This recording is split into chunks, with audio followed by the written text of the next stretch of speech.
What's going on, everybody?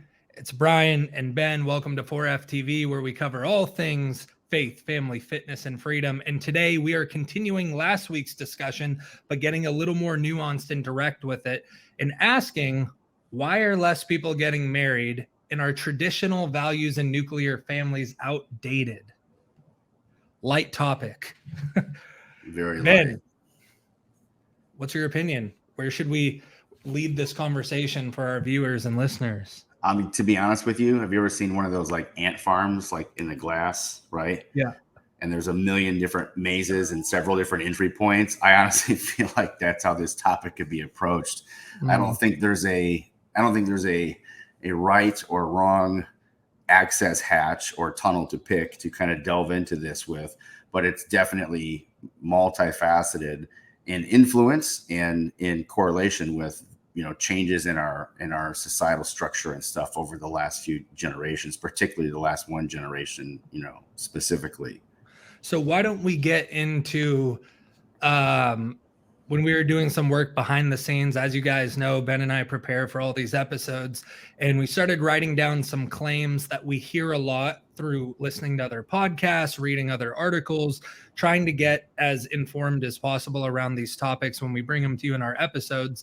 And one of the first claims that we've heard a lot of is today compared to the 1960s or 50s. And a lot of the time, that's where these statistics delve from. It's like 50s, 60s, post-World War II, keeping up with the Joneses, nuclear family, a single household income where father's working, a mother's cooking, providing, cleaning. That's typically what people look at as old school traditional versus where we're at today. Mm-hmm. And a lot of the claims are people are more aware of their options today, and people have more options to exercise. And before they commit to marriage or commit to just one person, they need to find themselves and they need to explore their passions and they need to discover who they really are, what they really like. And on the surface, I think that sounds good. I think it sounds nice. It sounds logical, but I think there's also a lot of hidden emotion and deception behind those things. So with that context of that claim, my question has been, does having more options in your mind equate to better choices? And do you think this massive increase with social media, and especially for women, the attention they're garnering is leading them to better choices and outcomes? I think the statistics pretty well speak that without my opinion or your opinion entering this conversation. The statistics show that it is not helping. I would say that the pendulum has, it was off to the left in different reasons in the perspective, capacity of gender equality and some aspects of workplace accessibility and education, things like that. And instead of finding the center line, right, we just kind of kicked that thing to the opposite side really, really hard and fast. Mm-hmm. And the more recent third wave, feminist movement has been probably the biggest catalyst to that extreme. And it hasn't helped. If anything, as like I said, a lot of these articles and a lot of, there's been more vocal women in this movement against what we call feminism today, because it's not anything remotely close to feminism, in its original state, that it's making women less fulfilled and less happy than they've ever been, regardless of all of the hashtags telling you something otherwise. And right. The statistics, again, behind this are showing unequivocally that, that the least content and happy people are women 40 to 45 without kids. And again, categorically, that's where the projections are going to lead us are leading in a higher and higher number over the next 10 to 15 years. There's going to be more women in that age range without kids, without that nuclear family of sorts.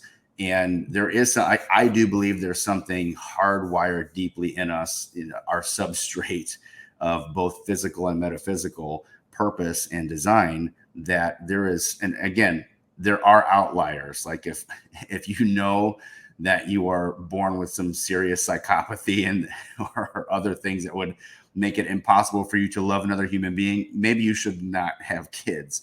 But other than that, there's something in men and women both differently, but especially in women, there's something that again, provably through the statistics that are undeniable, that there is a value in having a family and a value in handing down your heritage, your values, and your life experiences to that next generation that is inherently inside of us, without any question.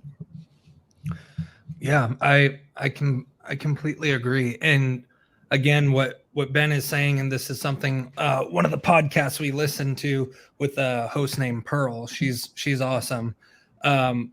It's understanding that a lot of the stats we're going to give you tonight and a lot of the topics we're covering, one, if they're triggering, again, I think we've said this in a couple episodes, maybe pause for a second and ask yourself, why is this triggering to me? Is it triggering because it's actually true and it's factual, like the stats we're going to give? Or is it triggering because it goes against what your outlook on life is, your upbringing was? When we talk about generalities, when we talk about the rule, that's just what life's evolutions and statistics are telling us looking back. There's always exceptions to the rule. As Ben said, if you have any psychopathy or psychiatric things, like, it probably wouldn't benefit society for you to be a mother or a father if you have those issues. But again, it's not telling you can't. You have the freedom to choose. But there's also people who don't get the choice because there can be genetic or physical limitations or disabilities that keep you from having kids. Sure. We also understand those things.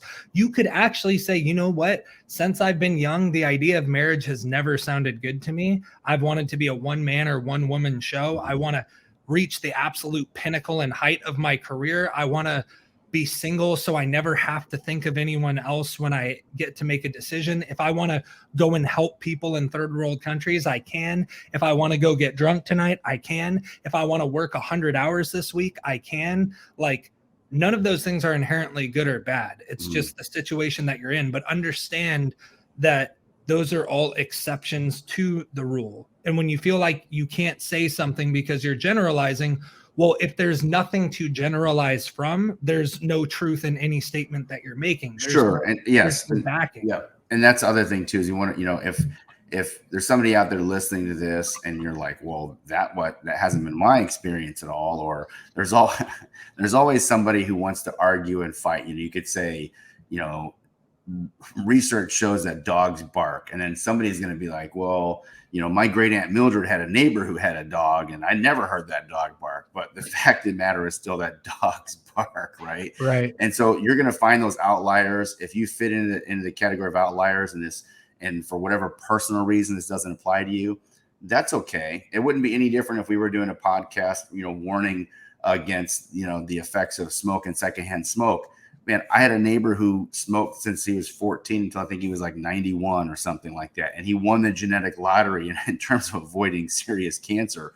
Yeah. But we know that without any doubt at all, that there's mountains of data that show that you are really, really rolling the dice when you do something like that. And that's what we want to do. We're having a discussion about the conundrum, the puzzle, and the ploy that lies in this current generation of approaching relationships and marriage, and why the numbers look the way that they do. So speaking of numbers, I'm just going to go ahead and just overwhelm you with some numbers really quick, because Ben and I don't like to get so caught up on numbers that we have that it becomes just reading statistics to you. We genuinely want to have a conversation when we're talking to you in these podcasts. But we need to give you a foundation and a basis from where these discussions stem from. So 1960, 72% of adults ages 18 and older were married. Today, it's only 51%. Wow. Today, just 20% of adults aged 18 to 29 are married, compared to 59%. That is a massive reduction. Over the course of the past 50 years. Again, a lot of these stats are coming from around 2010. Some of the data is completely like from 2020 and 21. But over the past 50 years, even the median age of your first marriage has risen from 20 for women and 22 for men to 26 for women and 28. And I think that goes a lot along with the narrative of I Mhm. want to discover things. I want to try things out. I want to find my passions. If I get married too young or start a family, I don't get to do the fun things I want to do or discover who I am. And while I empathize and I understand you need to discover yourself, I also think a lot of a lot of therapy and a lot of new wave thought, which is about your truth being more than the objective truth, or your feelings are more important than maybe God's design for the lives we were supposed to live, that grander, greater design, the designer of what has been designed. We got to think about there's so many factors. It's a multifaceted approach when we make these statements and we don't take it light. But if we want to even just look at like the last 10 years, as social media has taken off, female attention is at an all-time high because men want women's attention and it's easiest for women to get attention. This is also tied to biology. Men tend to like what they look at, women tend to like what they hear. Ben said that last week. So when you're on a social media platform and men can just simp and scroll and like and comment and slide in DMs and look at all these beautiful women and things, women can garner that attention, but I think they've also realized that I still call it false empowerment, but it makes them feel empowered because look at how many people want my attention and look at how whatever I do, it causes this reaction in the community or the following that I have. Mhm. And the thing that I want to tell you is there's no fresh fruit at the end of that. It's rotten fruit because at some point looks fade. And if all you've ever given or all you've ever been receiving love from was your physical appearance, at some point, like when you're 30, you're not going to look like 20. When you're 40, you're not going to look like 20. When you're 50, I mean, some of you, again, genetic outliers, like some of you are insanely gorgeous. You would think you're 20 and you're 50, like good for you. But that's not really deep love either. I don't believe that deep loving relationships come from just a physical standpoint. Physical is the first thing that attracts us in, but Sure. it's the intellectual, emotional, and spiritual that takes us where we want to go. Yeah, it should be if that's where our value system rests. You know, the aspect of value is, you know, you've heard the term beauty is in the eye of the beholder. Sure. And we always, you know, allocate that to, or, you know, kind of reference that with physical beauty, right? But that also applies to things that are a little bit less tangible. The way that somebody does or doesn't bring peace to your life, or at least leave you with the peace you had when they found you, or the way that somebody, you know, kind of I guess you could say enriches your life in different areas. If those things are not values to you or high priorities to you, you could have somebody bring that into your life and then you let it get away as well. So, you know, beauty is in the eye of the beholder, both with physicality and with other, you know, relational or attraction-based aspects. Absolutely. So one of the second claims that we're going to be looking into is, again, rise of feminism. And Ben and I do want to make a distinction. We're not anti-feminist, like, or at least not what feminism used to mean. Like first wave feminism, 100% on board. Equality of opportunity, equality of just reverence, respect. Like women should not be looked down upon, respected less, treated less because of being a woman. Sure. That is what initial feminism was. Yeah. They need to be looked at on the same plane. And one thing that we will talk about very briefly, but like I do believe a lot of distorted looks have also come from misinterpretations of scripture, because we are a country that's founded on Christian biblical principles. And I think the idea of submission and a man and a husband is the head of the family and a wife submits to the husband, people have abused that misinterpreted piece of scripture in the context that it was set in to say, you're not the same level as me, wife. You do everything I tell you to do, wife. Women do everything that men tell you to do. First of all, that's just bad scripture. That's not biblical. That has nothing to do, like the first two commandments are loving God with your heart, mind, strength, and soul, and love your neighbor as you love yourself. So clearly, if I'm supposed to love this neighbor, whether man or woman, I'm supposed to love them like I love myself. So if I hold myself in the highest regard, I should be holding them in just as high as a regard. It's not about holding them less than me or more than me. So one thing, that distortion could have been bad biblical principles being applied by misogynistic men, like weak men that were given false power, or maybe they were given power and didn't know what to do with it. Like that can all be true. However, in that same breath, like the man is supposed to lead. He's a leader, he's a conqueror, he's a warrior, he's a fighter, he's a protector, he's a provider.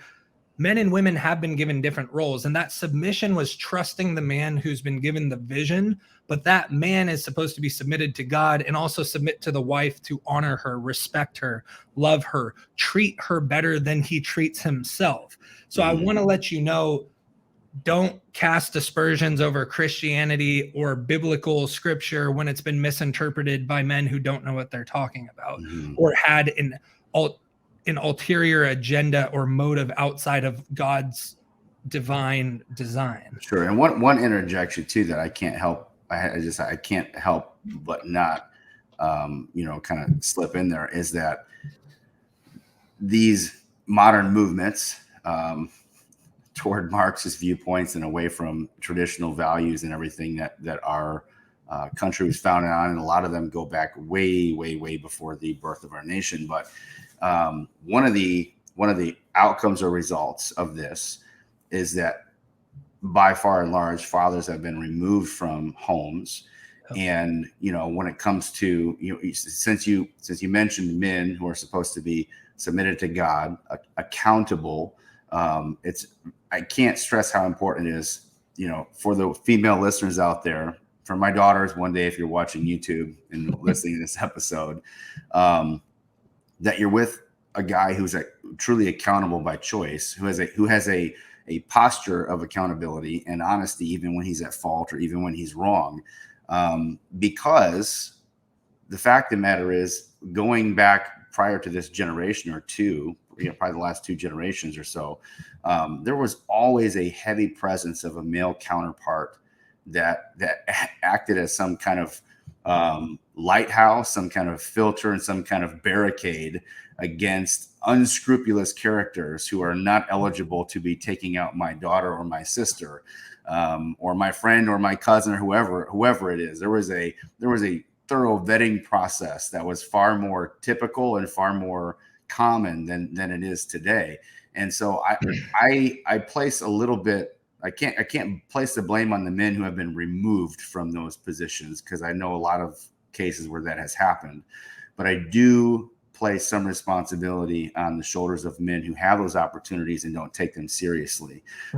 Because in the same way that there's a swarm of angry hornets out there that are delusionally aimed and very volatile in the name of third wave feminism, there's also a lot of completely ridiculous, wasteful, inadequate, and I guess I could think of a lot of other adjectives to describe these simp type men that are out there. And they're not going to be showing up on my doorstep to take my daughters out. They're not, you know what I mean? As long as I'm here and alive and well, that's not going to happen, because that's my job. And so there is an onus that falls on men that I think both the movement has pushed that away. The movement has pushed men away to say, let me exercise my female rights, my freedoms, my this, my that. Don't tell me what to do. I need to go find myself. And by find myself, in some cases, it means basically inundate myself with the wrong type of attention throughout my entire 20s or whatever else it is, with no types of interference or any types of observation or accountability or whatever else it is. And these books are perpetuating it. Some of these books out there are literally encouraging this kind of behavior, and it's behavior that's not becoming for a man or a woman, but it's very destructive. And at some point in time, there is some accumulation of emotional debt and trauma that comes to the surface. You know what I mean? Like a bad loan. And then all of a sudden you're 30, 32, 34, whatever. Maybe you don't have kids at all and always wanted them. And you're terrified now because you've been in so many terrible relationships, or you have 2 or 3 kids from guys you're not with because of, related choices or whatever. Right. But the point is, there's a responsibility that falls on both. There's a large missing key linchpin in the process of roles that men always played throughout history to be that guardian, if that makes sense, or kind of that overseer, and for fathers and brothers and the people that are in those positions, like, we need to be aware of that. Well, and again, like, this is going to sound radical because we're in 2022, but this is why you have to acknowledge men and women are different. There is a connection that children have with their mothers that a father will never have. But there's also connections a father will have with his children that mothers can never give. Like, and we need to not pervert those things and make them sound misogynistic or patriarchal or just terrible. They are incredible things. There's love and nurturing and honor and softness that women bring that both boys and girls need to learn.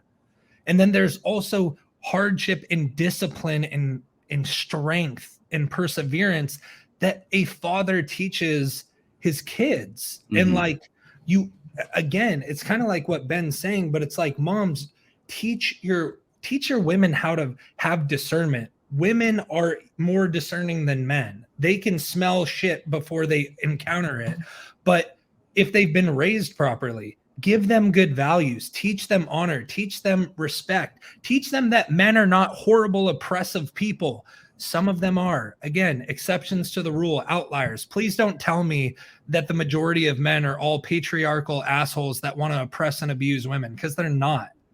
Just like I don't believe the majority of women are vindictive creatures that want to just like deceive and destroy any man that comes in their path.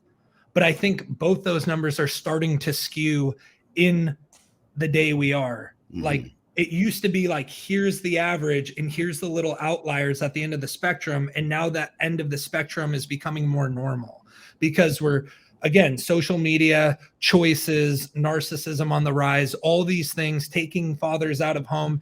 And one of the things too is it's like, it is sad to say, again, I'm not saying a father is more important than a mother or a mother a father, but the stats are overwhelming that when a father is taken out of the home, that kid is way more likely to drop out of school, way more likely to go to jail, way more likely to be addicted to drugs or get into a gang, and way more likely to die early. Like, those are just, it's proof that there's supposed to be this unified thing. And if we go back to these traditional values, and again, we're not talking about the distorted version of toxic masculinity or toxic radical feminism. We're talking about what was intended for traditional values for men and women. Yeah, I mean, there's one example that keeps coming to mind in the earlier days of the, I guess you could consider, it would still be considered probably second wave of the feminist movement, but the development of Title IX, right, which is not that long ago for women's sports, and it came out of this very logical construct of thought that is, we as women are very different than you as men. And we want the same equal, allocation of funding and whatever else it is for opportunities for athletic development and whatever else. But we also know that it makes no sense for us to try to compete with the men's basketball team, right? And we went from that, which I fully agree with. I got 2 girls in sports, right? One of them has her first game this week, and I'm like super excited about it.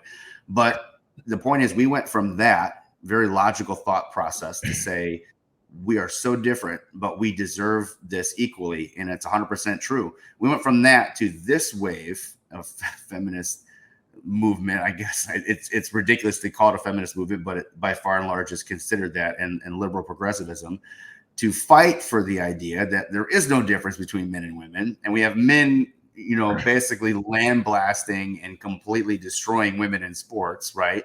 And so in a couple generations or less time, we went from that feminist movement, which was founded in logic and thought and concern and fairness, to another feminist movement that really is absolutely against what's good for women, right? Right. And so I want to make sure that we make that clear, that there's a big difference when certain terminologies are thrown around, whether it's masculinity, femininity, feminist movement, patriarchy, or whatever.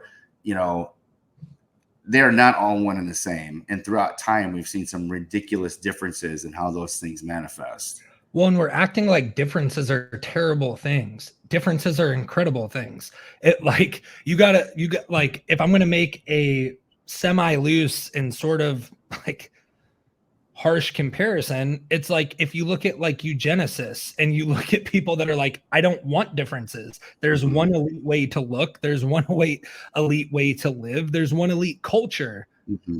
That creates a lot more problems than differences. So when we start getting to an age where like there's no difference between man and women, a woman can be a man can be a woman, there's anything and everything in between, everything should be the same and fair and see no differences. That's like the same argument as people that are like, oh, I don't see color, I don't see this, I don't like, let me just pretend that everything's the same and nothing's different. It's like, right. No, we already had that agreement and conversation that ignoring differences is not good. Telling someone like, no, I don't see that you're black or Hispanic and I'm white, that doesn't matter. It's like, no, notice the differences and don't be an asshole about it. Like, right. It like, again, children, I guarantee, like some of them when they're really young, like they're awesomely naive and cute because they're just like, oh my God, I wanted to cut my hair just like my friend so my teacher couldn't tell us apart. And one kid was black, one was white. Right. That's the naivety of a child. And that's beautiful and it's amazing.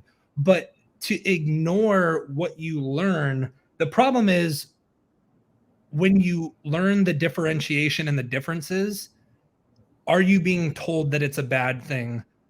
Because if you get told these differences are bad, so we either completely excommunicate from anything that's different, or we say nothing is different and everything is the same. Neither of those are good outcomes long term. Sure. All of those have destruction long term. And again, like circling back to what we were talking about right before this, one thing we want to talk about, men and women, like everyone needs to step up. Everyone needs to learn to be okay by themselves. I think because of social media, it's so weird that we're more connected than ever, more attention than ever, but we're so inept at having conversations and being in relationship and community with people that social media has taught us that I'm only going to continue liking and connecting with people that like my content, comment positivity, or like completely agree with how I think. And we've been sold this bag of crap that when you get into a relationship or a marriage, it's like, oh, there's going to be no hardship in it. There's going to be no disagreement. There's going to be no conflict, no arguments. And if in the second there's any side of that, run, get out. Right. Your happiness and your truth matters than the commitment you made. Well, your decision to say that how I feel in this moment when you've had millions and billions of feelings your whole life that I guarantee you have not acted on. Like the fact that you're just like, oh, well, I'm not happy. So instead of working on being happy and doing the hard things, and sometimes they're not hard, but sometimes even doing the hard things in a momentary state of being unhappy could lead to greater happiness. Because guess what? It teaches you much deeper love and commitment. It teaches you that love is greater than a feeling, that it's more than a physical attraction. It teaches you that some of the best, most beautiful, strong relationships are the ones that have gone through hell and come back and are on the other side. And again, not talking about the exceptions, not talking about infidelity and abuse, not talking about abandonment, not talking about the extremes, okay? So take a second and breathe. If you've been abused, you deserve to leave, and I'm so sorry, and get help, because that's not just physical, that is mental, and you need to get through that before you even get into another relationship. And again, I think that's the problem too. We're in this chronic society situation where it's constant affirmation and telling me everything I do is great, everything I do is meant to make me happy. So when someone tells me I've made them unhappy, or you're making me unhappy, or this isn't great anymore, it's jump from one ship to the other and just keep going. There's no self-reflection, there's no introspection, there's no help, there's no thought in all of this. And if you jump from relationship to relationship and you're never actually working on yourself and acknowledging, hey, it took two people to be in that relationship, and I probably had some fault in that as well. Maybe I need to look at that. Maybe the fault was I'm not healed from a childhood trauma. Maybe the fault is I never learned the lesson from my first relationship. So I got back in a relationship with someone of the same character or lack thereof. Maybe I was looking for something in a relationship because I didn't get it when I was younger.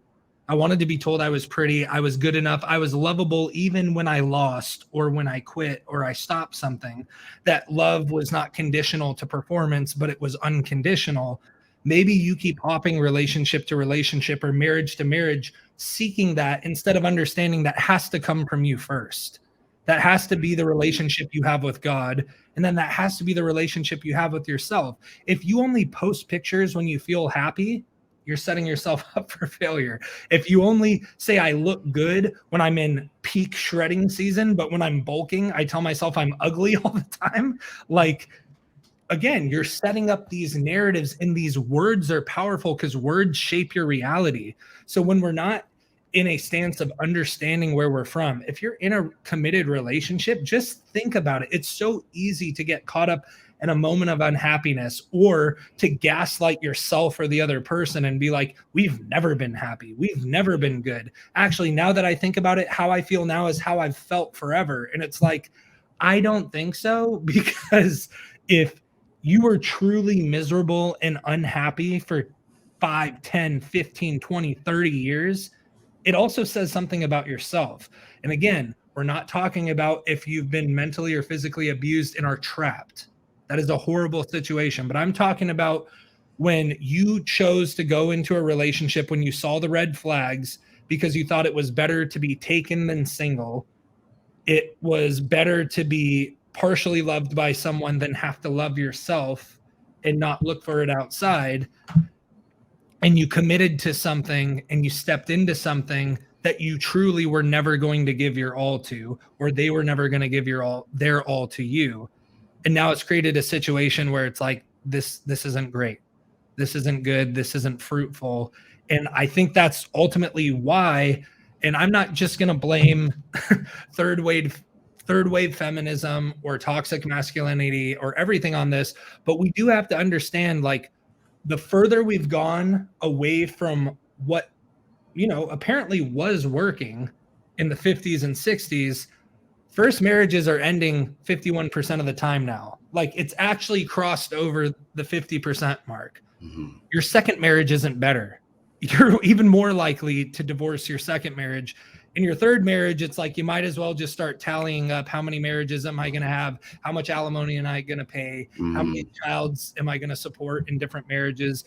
And ultimately, we have to ask ourselves, because I do understand when women were not empowered, when they were looked at as less than, when they were looked at or considered the property of the man in marriage, I can understand how all of that felt like a trap. Maybe some of that was toxic. Maybe that's the reason why divorce rates were lower. Maybe that's the reason why society's also shunned women that were divorced, or if they left their marriage, it's like, get out. I understand there's a lot of cultural things around this. But again, did any of that, just any of it, sound a little bit like victimization? Did any of that sound like it's always been man's fault? And is that not kind of what we're hearing in this radical version of feminism that we're in, where it's like, hey, everything is the man's fault and it's the product of a horrible patriarchy that we're going to take down? So you're telling me there's never been good accounts of men. There's never been good men doing good things for great women. I think that's the narrative we're starting to fall into. And that's why we're seeing things where is it? In 2010, people were surveyed, and basically 4 out of 10 Americans thought the institution of marriage was obsolete or becoming obsolete. They're saying there's no reason to get married because the marriage is oppressive. Marriage is a trap. Marriage is not what God intended, which is total crap. Monogamy is not what God intended. Total crap.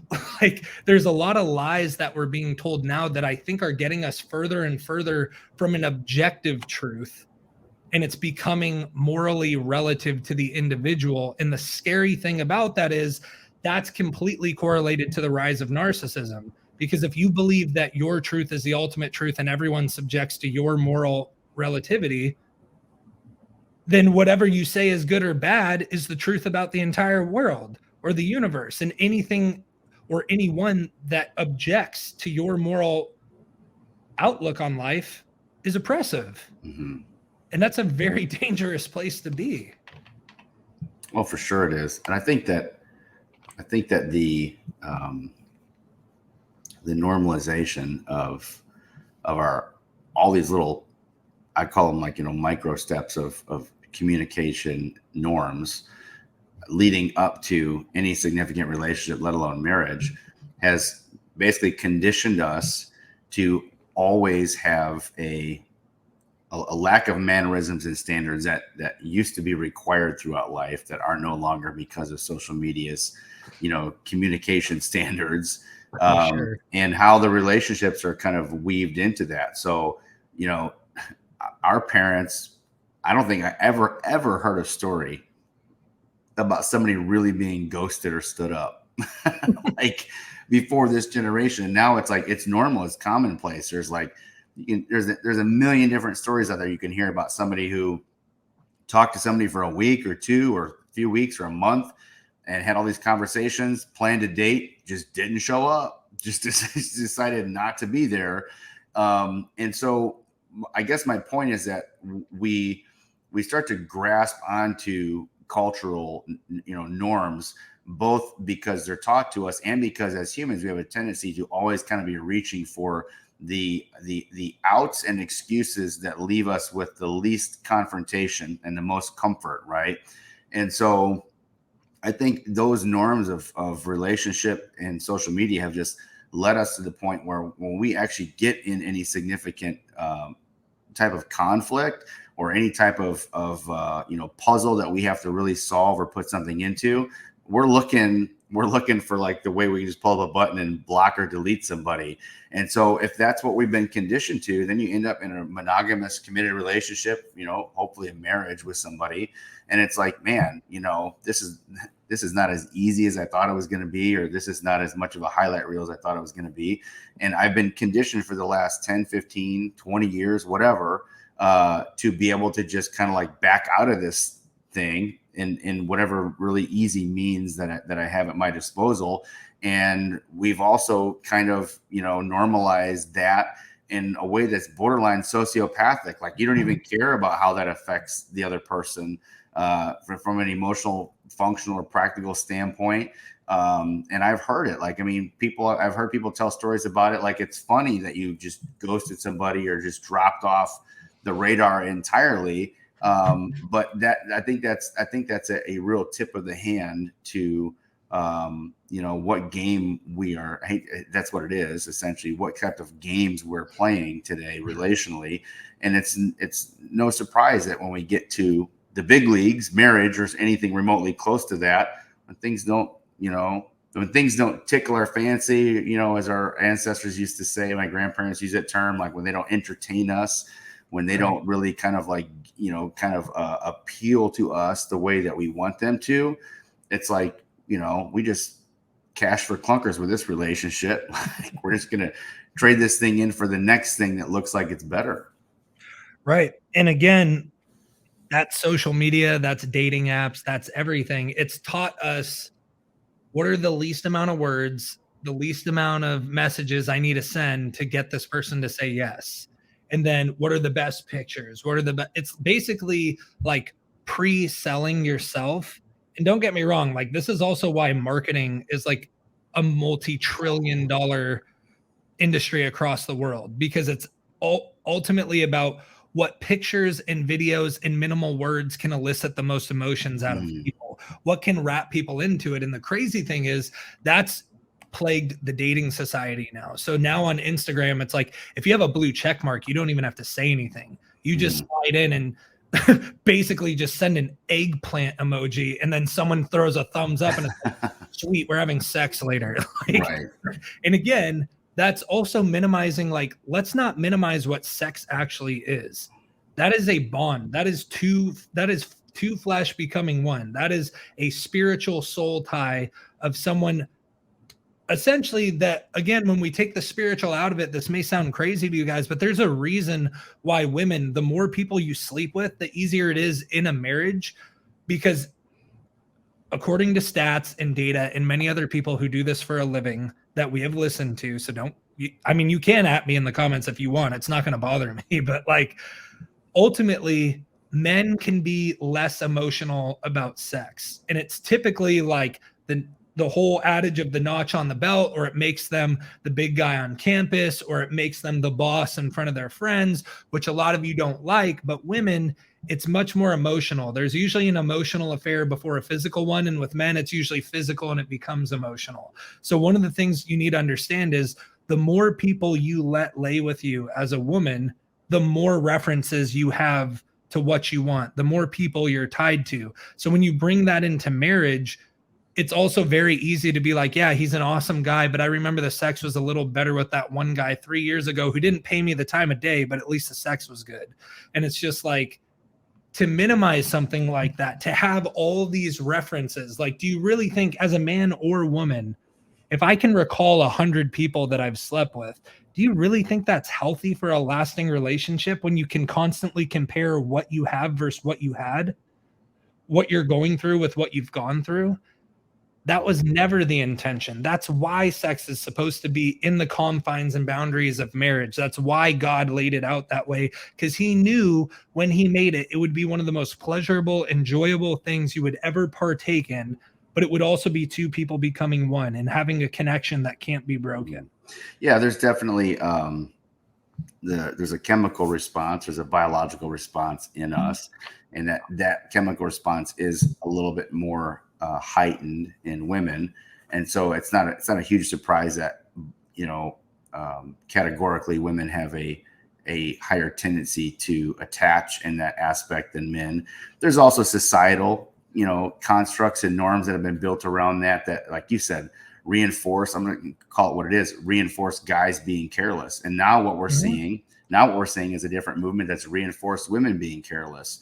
And so and neither of them were ever good, right? And they're still not good today.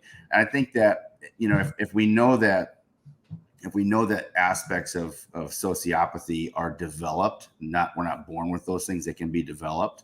I also believe that, there's a in regards to attachment and detachment styles and syndromes, I think that we can very much end up kind of deteriorating the fabric of our very soul and emotional capacity by treating something like that like it's a handshake, or like it's something that's minuscule and doesn't mean anything. You can even get yourself desensitized to the point to convince yourself that it doesn't, and seem to be immoved, right, by the resulting consequence. But at some point in time, the consequence falls on one person or both parties, whether it falls on individuals, or as what we're talking about today, it's falling on a society at large, in all of these numbers that are undeniable with how it's affecting children, with how it's affecting the success of relationships. So I think that's one thing that we can't deny. Even if you're listening to this and you don't have a religious background per se, or some belief system that's of any attachment to Judeo-Christian values, you still can't deny the fact that these numbers point to a inability for women in that particular poll and retrieving of data. It very much affects the ability for women to pair bond. And if it's not a surprise, because you can only suffer so much attachment, detachment, and emotional damage before it starts to affect your ability to do that again cyclically. And so, yeah, what we see today is unfortunately is like a generation that wants to deny that reality or existence, while all the data is saying that that's exactly what's happening. Well, and here's a question that I want to ask any of the women that are listening, and men, you can think about this too, because ultimately, again, there's always fault on both sides. You can except for extreme examples, again, except for extreme exceptions of the rule, there's always, when it comes to these relationships, and that's pretty much what we're talking about. Is marriage an obsolete institution anymore? Is it worthwhile? What are these relationships leading to? Women, let me just ask you, as far as feminism has come along, the fact that I believe equality of opportunity is there, I believe with good men and good women, there's an understanding that we are not better than one another. Women are being empowered a ton today. They're being encouraged, just like men, or just like Ben said, like there's been laws and things put in place to even protect you and uplift you above men in the name of equality. The fact that you're getting more attention than ever, you're more connected than ever, you have more options than ever, you're more empowered than ever. Mm-hmm. Why do you think it is that divorces are at an all-time high and women initiate 75% of them and 90% if you're highly educated and have more than one degree? I would love to hear your comments. This is not a judgment. Again, I know that probably sounds some like patriarchal convolution, like Brian's off his rock. These are stats. 75% of divorces, 3 out of 4, are initiated by women. And ladies, if you are empowered more than ever, you're equal more than ever, you have more opportunities than ever, more attention, more options, which are all supposed to be good things, and I think most of them are, why is the result so catastrophically in the opposite direction? And I would love to hear your comments. If you're not comfortable commenting, you can shoot me a DM at Brian H. Kiley. You can shoot Ben a DM at GetBamFit. You can find us on Facebook, Ben Martin, Brian Kiley. Like, it doesn't matter. We want you to reach out. We want to start a dialogue. We would love to have any of you who are even more accredited than us come on our podcast and talk to us more in depth about that. We've already sent some invitations and that might be happening soon. So fingers crossed for us. But to me, something is missing. Mm-hmm. If society is telling us that we are closer to equality than ever before, and I think a lot of you want equality of outcome too, which is an awful thing. You need to understand that's not a good thing. And it doesn't reinforce what you want. It actually does the opposite. You can see it in Scandinavian countries. You can even see it developing across the US at large right now. But if all these things are supposedly, if you're less oppressed than ever, more equal than ever, you're being uplifted more than ever, you have more options, more opportunity, more attention, why are things going so terribly statistically? And what I would like you to consider is it has nothing to do with you being equal to men. I absolutely believe that. That's fine. I do believe there are gender roles that God designed beautifully and magnificently, that men do better at some things, women do better at some things. I think that's where the beauty in the partnership and unity of marriage becomes very evident and fruitful. But I would just want to ask, are you going to take any ownership over the fact that you're more empowered and more equal and more authoritative than ever, but you're picking the men that you're divorcing? Because ultimately you have the power. A man's supposed to pursue you, or maybe you're pursuing the man. You're picking them. You're avoiding the red flags, or you can't discern that they're good at hiding the red flags. But something's got to be noted that if you are having extra equality, extra empowerment, extra authority, all these wonderful things that you've deserved for a long time, why are you picking people that you ultimately want to leave? Is it because the choices? Is it because the attention? Is it because Society teaches us that dating and casually sleeping around is fine, which probably perverts the idea of marriage, because that means instead of being committed and working through everything together as a team, as a unified front, you get combated against one another and said, you know what? This isn't good. I know I said forever, but that was based off of feeling. So leaving you is also based off of a feeling. Mm-hmm. And it's not me. I don't pick wrong. You changed. You did something wrong. And guess what? Men, you have an ownership role in that too. Just like I said, men, if you said all the right things to get the woman to say yes to you, but you stopped doing the things that made her say yes, you have fault in that. You can't stop being the man that she fell in love with just because you got her. I understand as men, we want to conquer and move on. It's like, oh, I finally got that job promotion. Now it's to the next one. Oh, I finally got married. Now it's about having kids. I finally had kids. Now it's about getting a bigger house and a better car and a better place for my family. Like, it's not that any of these things are inherently bad. There's just consequences to every decision you make. Women, you have an extra responsibility now. It used to be you didn't have a choice. Families usually married each other off to create more power, more authority, more governance over lands. You were property, you were a reward, you were a child bearer, and that was it.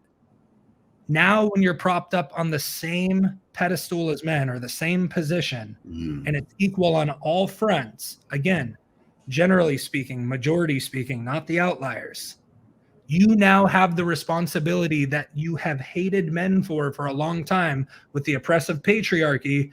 That is now your responsibility to fix if you're the one making the choice, if you're the one stepping into a relationship you don't plan to commit to. Maybe you need to get rid of some of the attention and give yourself attention, get attention from God, understand where your real value comes from, because then maybe you will pick better mates. And maybe that mate, if you guys align, will also have better values that they're bringing to the relationship and conversation. Because to me, and I know I've rambled here and I'm going to let Ben get his 2 cents in, it does not make sense that you are getting exactly what you asked for, but the result is worse than it's ever been. There is a fundamental problem with that. And I'm not saying women in power is the problem, but I'm also not saying that that's not contributing. There's got to be some rationale between getting what you want, but not owning the consequence of what you want. Mm-hmm. Yeah. I think earlier I was telling you about I probably had this experience more than once, but at least one in a particular time that I remember taking my daughters to a toy store, and with the idea that they could pick one thing and they could get that one thing. Obviously we can only leave the store with that one thing. And ideally, I'm sure to the vast majority of our listeners out there who are not polyamorous or anything of the sort, you are wanting that one thing, whether you're a guy looking for that one woman or a woman looking for that one guy. And, this reality or sense of reality or perceived reality that we live in, in this metaverse, it is like walking into the world's largest, toy store. And you can, of course, this is loosely applicable because picking out a partner is not as simple as like whoever you want.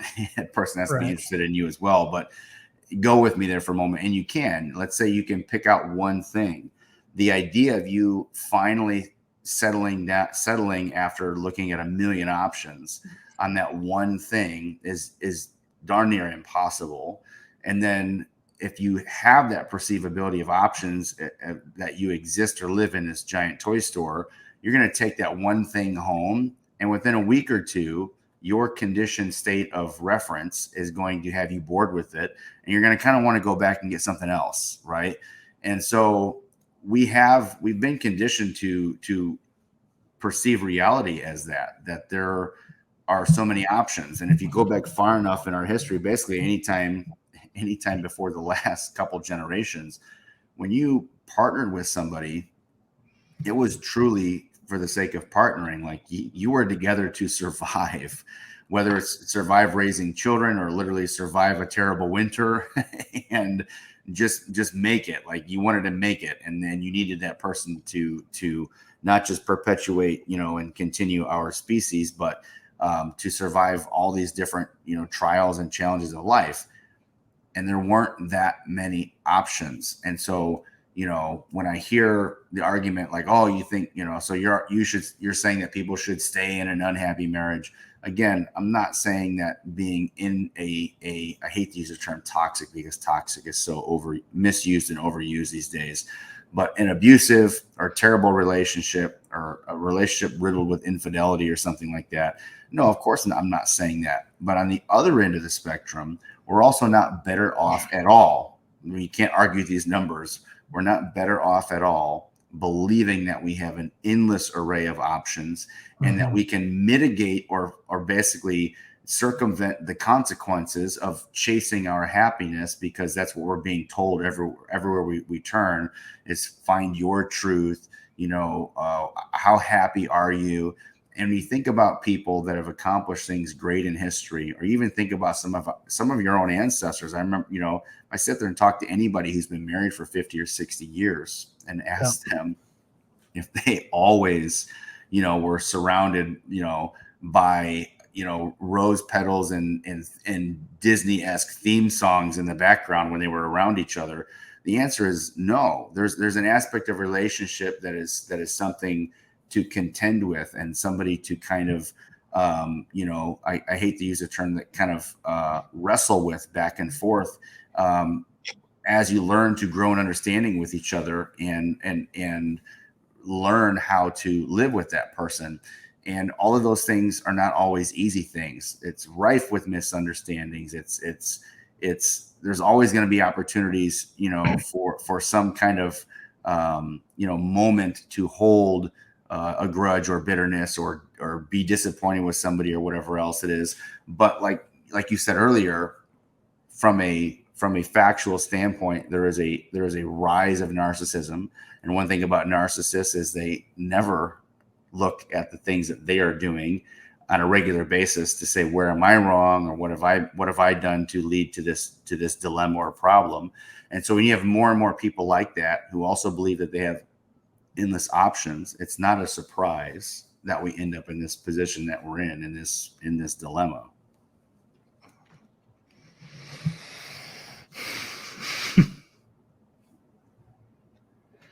Yeah, my head's spinning and circling around a lot of stuff right now. I know you can call it anecdotal. I guarantee there's statistics to back it, but I'll just speak anecdotally from my experience.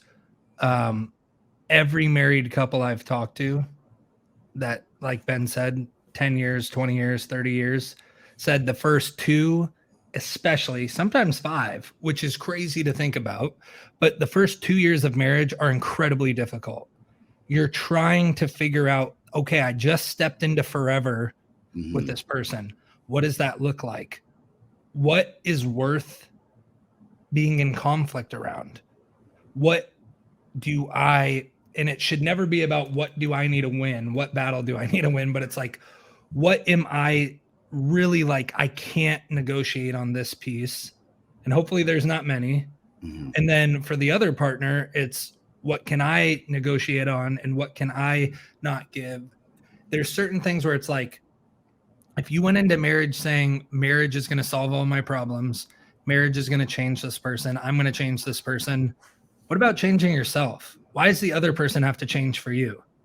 Both people should be going in understanding it's not 50-50. It's 100% service to the other person, because not that person's expectation, but the design of marriage is to serve that person that you're doing life with. It's to show absolute honor and respect and reverence to that person out of viewing them in the eyes of God. And again, I know some of you you're not Christians, or you don't have Judeo-Christian values. And honestly, I think that's part of the problem of why marriage is failing. and maybe it seems outdated, because ultimately, if you don't have the same belief system I have, and you don't believe that God's word is the ultimate truth, then why should you be governed by it? And I completely understand. You're not going to understand the sacrifices I believe are supposed to be made in marriage. You're not going to agree with how God has laid things out, because those aren't your values. And I'm praying for you, brother or sister, because I want that for you. And I know God wants that for you, but neither of us are going to force you to do that. You get to make your own choice. And that's awesome. You get to make your own choice. But just remember, just because you have a choice or you make a choice doesn't mean it's right.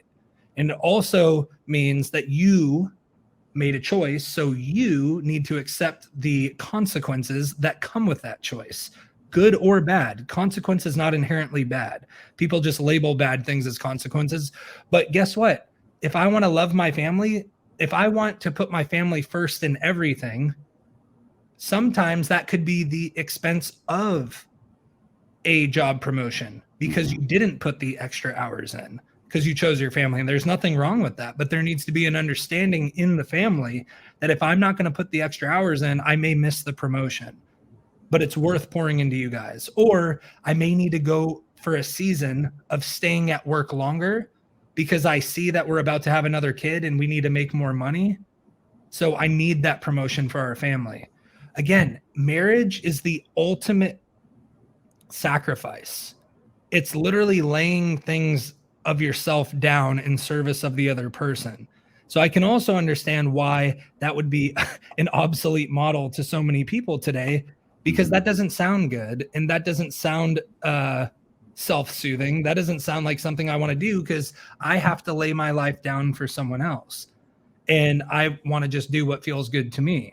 And ultimately, if you only want to do what's good for you and it's always about your feelings, please don't get married, because you will end up the marriage statistics. You will skew the data. You will get into relationships that aren't good, but you will create not only physical and financial damage for you and your family. And I'm talking to men or women, both. This is not just women. We're talking men and women, regardless of the data saying women do it more often. If you're a man listening, if you're a woman listening, don't get married if you're not serious about it, because you will create harm for each other. You will create harm for the partner that you chose to do life with. And whether you believe it or not, you're entering a spiritual covenant and a bond and a unity that when it's torn apart, it could damage you the rest of your life. It could become something that always plagues you. It's always the thorn in your side. It's always the thing that makes you hesitant to get in another awesome relationship or to do the work on yourself. And if you play the victim the rest of your life, you're never going to have a great relationship. You're going to have more shitty relationships, because it's always going to be what someone else did to you, and you're never going to own your part. You're never going to get to receive any of the growth. Ben and I have both been through divorces. They were terrible. Different reasons. Mine was soon into my marriage. Ben's was a little bit longer. Ben got kids out of it. I don't think he ever expected his life to be raising children by himself. But that's the hand he's dealt. And he can be a victim of that and be a horrible father, or he can be who he is today, which is an awesome father and an awesome friend and a great trainer and a great person and a great man of God, and keep learning the lessons along the way and share them with people. I had to go through a journey over the last year where, guess what? I actually sacrificed, and part of the consequence of my decision was getting out of shape compared to where I was, because I stopped valuing my physical body as much as I valued, I need to get right spiritually and emotionally, because I think if all I do is go into a crazy workout and diet, I'm going to start sleeping around and laying with people. And that's never been who I am. That's not what I want to do. I don't want to have a kid out of wedlock. I don't want to create a permanent situation out of a temporary feeling that I'm going through. So I'm not saying what I did was right. I ate my feelings. Terrible choice. I actually ate the feelings because I started lifting way heavier and I just like ballooned up. So I got bigger. I put on a ton of muscle, but I got a little chubs, like it's okay. I'm working on it now. But the sacrifice I made was I'm prioritizing my spiritual health and my connection to God and my emotional health and well-being and being able to process trauma actually releasing shit from my childhood that I didn't know I was holding on to, releasing expectations that I've taken into every relationship that I've ever had, which also were probably issues that showed up in my marriage. Like, I know they were. I didn't know they were going to be issues. I still, I think every marriage there's no way you're going to be baggage free. So I think part of what makes marriage beautiful and messy and difficult as well is you need to accept that you're going to go through stages with that other person. The person you married will not be the person you're married to 5 years from that day. They will be a different person. They will have new struggles, new trials and tribulations. They'll have grown in some aspects, I hope. Like, there will be things where it's like, hey, my next relationship, sure, I may be the guy who has a divorce on his record, sue me, like, but I'll also be the guy who's actually processed all of his shit. I'll be the guy who is sensitive to people, but not living in a state of being overly sensitive. I will be a guy who won't hold on to offenses or let your opinion of me change what I know about myself or what God's spoken over my life. That is deeply empowering, that I can sit in a conversation with someone who is coming at me, and hopefully whoever I'm in a relationship with next won't be personally attacking me every single day, or that would be, again, a lack of discernment on my side. But I used to hold on to offenses that God told me to let go of. I used to be overly sensitive because I felt if I did anything wrong, something was wrong with me. That's all stuff that I brought into relationships that I will not bring into future relationships. But that's also stuff that I understand my ex-wife brought into our relationship, and I was accepting of that, and we were going to work through it. She chose to work through it separately, apart from me, with someone else. Doesn't matter. Her choice, her life. I wish her the best. But to all of you listening, you're never going to be completely like trauma-free, speed bump-free, whatever. But the more work you do on yourself, the better relationship you have with God, the less expectations that you measure everyone against, I think you'll just live a better life. And then marriage will be a beautiful thing because you'll understand I'm marrying an imperfect person. We're going to go through hardship. There's going to be conflict. There's going to be things that I'm going to have to bow out to and say, yes, dear, it's your way this time. There's going to be times where she's going to have to compromise and say, yes, dear, we'll do it your way this time. But ultimately, it's understanding that you don't deserve the mountaintop experience if you can't walk through the valley with that person. And that includes yourself. So I guess ultimately, and I'm going to let Ben have the final words, but my final verdict is marriage outdated? Are these traditional things, this nuclear family, is it worth it? Absolutely. I think marriage is one of the greatest things you can ever do with your life, but you better know what you're stepping into and take it very seriously.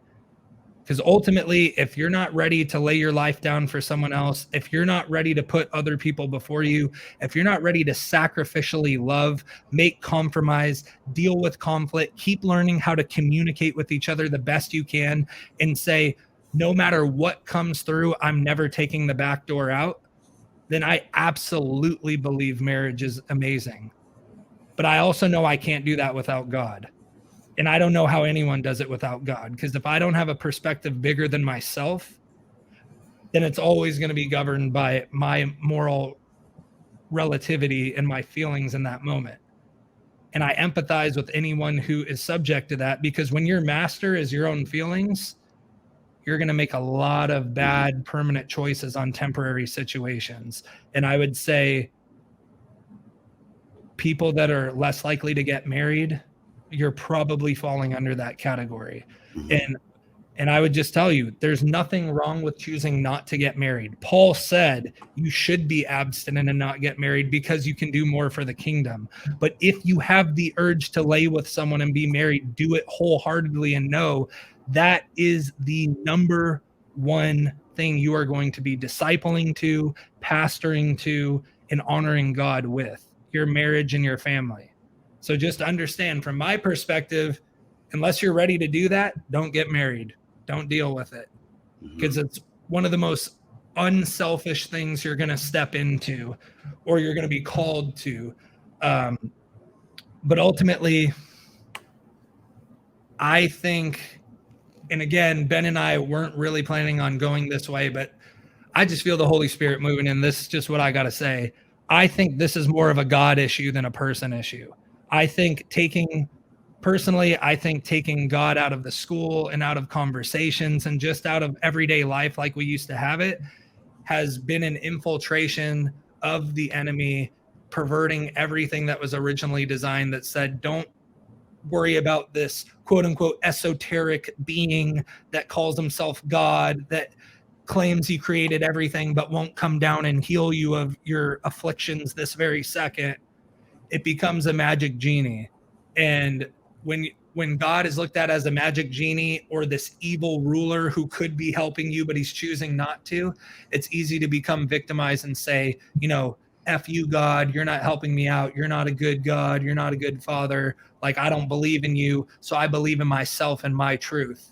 And when that's what governs your life, I'm just telling you, like, you're going to live a very different life than the one that I want, that I know Ben wants, or that anyone governed by God wants, because it's a completely different way to live your life.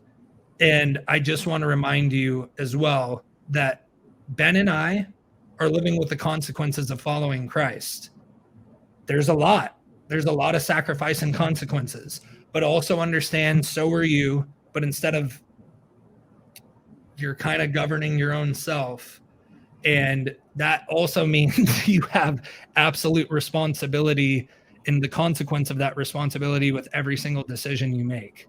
So ultimately, I think if you're not following God, I could understand why you don't want to get married. But if you're following God, I think it could be the greatest blessing that you and your family would ever have. Yeah. I mean, I think that from accounts and conversations that I've had with at least men anyways, who have been married for a long time, and the current landscape of things, the way that they are, and hearing them say that if they were faced with the option today to get married, and these are coming from men who are content and married and may have been married for 30 years, that they would forego getting married today, because everything that we do in life is a matter to a degree of risk and reward. It really is. And so when the risk factors are through the roof and the reward factors are kind of on a downward spiral compared to what they used to be, that is kind of why, I think I told you last week, these reasons are obviously more due to ridiculously preposterous new social norms and constructs, but we are in a relational Mexican standoff. Men and women, are standing in a giant circle with our 6 shooters pointed at each other, waiting to see who's going to flinch or move first, so we can kind of, have at it. And everybody's apprehensive, at least anybody whose motives are correct and looking for something significant. You're apprehensive, and I think that we can't rely and wait on some civil aspect of things being reconstructed so that they're less risky or so that there's more reward involved. It really is going to take some type of cultural awakening that starts on a very personal and kind of grassroots level initially. And whether that means people, it took a lot of culmination of data and terrible effects on society for people to say, what are we putting in our bodies when it comes to food, to watch almost a complete disappearance of small scale farming, for us to realize that was one of the worst things we could do to ourselves, with our health, is to do away with those things. So now there's been kind of this resurgence of that, and you see aspects that contribute to it with local farmers markets and other types of co-ops and things like that. And in the same way, from a relational and emotional standpoint, the fabric of our relating to each other and kind of setting some kind of standard or guidepost in the realm of relationships it's going to take that same level of awareness. I had a conversation with a female client earlier today about asking, you know, in reference to a really bad toxic relationship, why somebody would kind of like choose not to acknowledge everything for what it was. I said, because they have to acknowledge two things. They have to acknowledge this, the system itself, the society around us itself, and how messed up it is. And then how messed up I am as an individual to be participating in it or enabling it. Right. That And both of those things, like we talked about with the Matrix, red pill, blue pill, and far more people, especially today, are going to very much say, give me that blue pill. Like I know that I'm rejecting the facts, I'm rejecting the data, but my feelings say this, my comfort wants that. Yeah. And I think that until enough people come to kind of a gradual recognition of what's going on, like I said, in the same way that we did with our food, when we realized we were getting sick in ways that the Western medicine system and doctors were not healing us. They were just wanting to medicate us some more. And we were wondering why it is that all of these things were kind of surfacing. And we stopped and said, well, how long ago did we stop doing things the way that they were supposed to be done? Well, it's been 40 years, 50 years, 60 years. And so I hope it doesn't take that long before there's a big return, right, of things and the way that they are now. But that's certainly, in my opinion anyways, what it's going to take. It's going to take more awareness. It's going to take more effort. It's going to take more people saying, like, I'm not playing this game anymore, whether it's getting off of, you know, certain platforms that kind of just perpetuate that and have you playing by those rules. I don't know, but I definitely know that's part of the solution without any doubt. Yep. I completely agree. And the two things you said about like acknowledging that there's a system at play that you may not have control over, but then also acknowledging that you have an ownership portion to take over your role in this whole thing. And I think that's what I want everyone who's still stay tuned this entire time. That's your takeaway from today. You can't change the system. Like it's a massive machine funded by hugely deep pockets with insane agendas. And you got to start, as Ben said, grassroots. You got to start with yourself. You got to take ownership of, well, I still had a part. I still had a choice. Everyone who wants a choice and like your position on a lot of things in life is my choice. Okay. Then own the responsibility of your choice. You cannot be a victim, at least 100%, if you made a choice in that matter. Again, we're not talking the radical outliers, anyone who's imposing their choice upon you. But we are talking in the majority of cases, in the general cases, you need to take ownership that you had a choice in where you were, what you did, how you participated, who you were around, and unfortunately suffer the consequences. And that is a really hard pill to swallow. And some of you might get upset and comment angry things. And again, that's okay, because that probably means you're not listening to what I'm saying. I'm not talking extreme examples of being impressed upon, oppressed upon. Those are excluded. I'm talking about in the scenarios where you had absolute choice in the matter that you partook in, and the outcome was different than what you wanted, but you want to play the victim and say it's everything outside of yourself. You need to start taking ownership of your thoughts, take ownership of your actions, take ownerships of your words that are shaping your reality and the relationships you're in. If you think all men are oppressive, how do you think you're going to approach men? Probably in a horrible way. And the only men that are going to be around you are the ones that are self-aggrandizing enough that they don't care what you say about them. They're going to impose themselves on you anyways. Like ultimately that's going to be what you're surrounded by. So I don't know where you all stand, where you're listening. I also know this conversation has gone in a couple different deviations, but the main core is essentially it still boils down to We don't have control over what happens to us most of the time, but we have 100% control how we respond to it. So ultimately, if you want to have great loving relationships, start with yourself. Work on the relationship that you have with yourself and with God. And when you get really good at that, the external is going to take care of itself. When you start loving yourself properly, taking care of yourself, honoring God, honoring your body, your choices, whatever you're doing, and set firm boundaries, the only people that are going to be inside of those boundaries are the ones that you let inside. Everyone else is going to be stuck outside of them because it's just not going to be right. It's not going to be a good relationship for you to partake in an activity, a job, a career, a marriage, whatever it is. So take ownership over your situations today, ladies and gentlemen. And of course, you know, the always awkward quick segue to make sure you like the video, give it a thumbs up if you found value. Even if you're opposed to a lot of what we said, if you're still here at this point, you should smash the like button, because that means you're interested in this conversation. It means there's at least truth in something you've heard, which again, there were a ton of truth because we laid out statistics that are data. That's not about your truth or my truth. It just is the truth of what's been taking place. But we'd love to hear from you. Not enough of you are commenting, so comment below. We want to hear from you.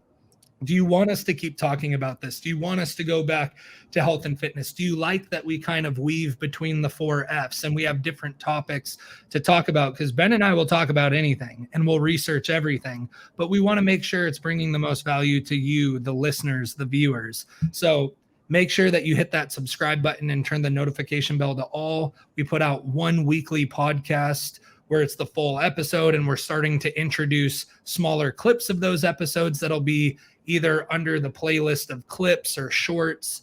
But ultimately, thank you for liking, commenting, subscribing. I'm Brian. This way, he's Ben. This is 4FTV, where we cover all things faith, family, fitness, and freedom. And we hope that this conversation was liberating to some, stimulating to others. And I hope ultimately this can just create more dialogue between all of us in the future.